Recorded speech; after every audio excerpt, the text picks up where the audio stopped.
बोलिए सदगुरुदेव भगवान की जय।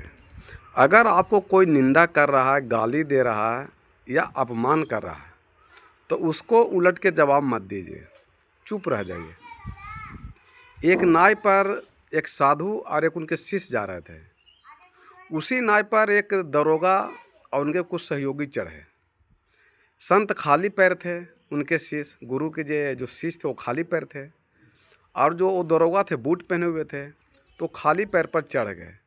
तो खाली पैर पर चढ़ गए तो उनको दर्द दिया, तो राम राम राम राम ओम शांति बोले, कुछ बोले नहीं। और जब नाव किनारे पर गया तो नाव तो दम पूरा किनारे में जाएगा नहीं, कुछ एक आध होना पानी रहा तो वहाँ रुक गया। तो संत लोग तो खाली पैर थे, वो पार हो गए, लेकिन जो बूट पहने हुए थे वो पार नहीं हो पाए।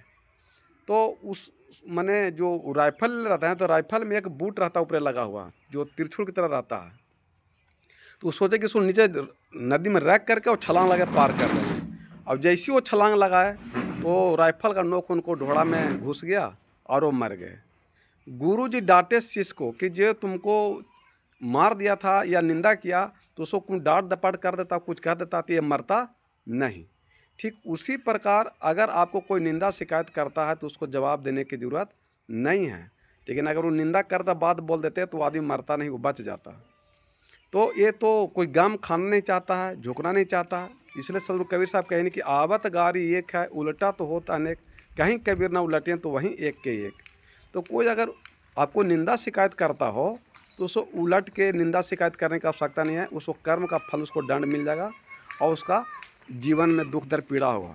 लेकिन इंसान सोचता है कि हमारा बारे में कोई निंदा शिकायत करो, हम चुप काहे रह जाएंगे।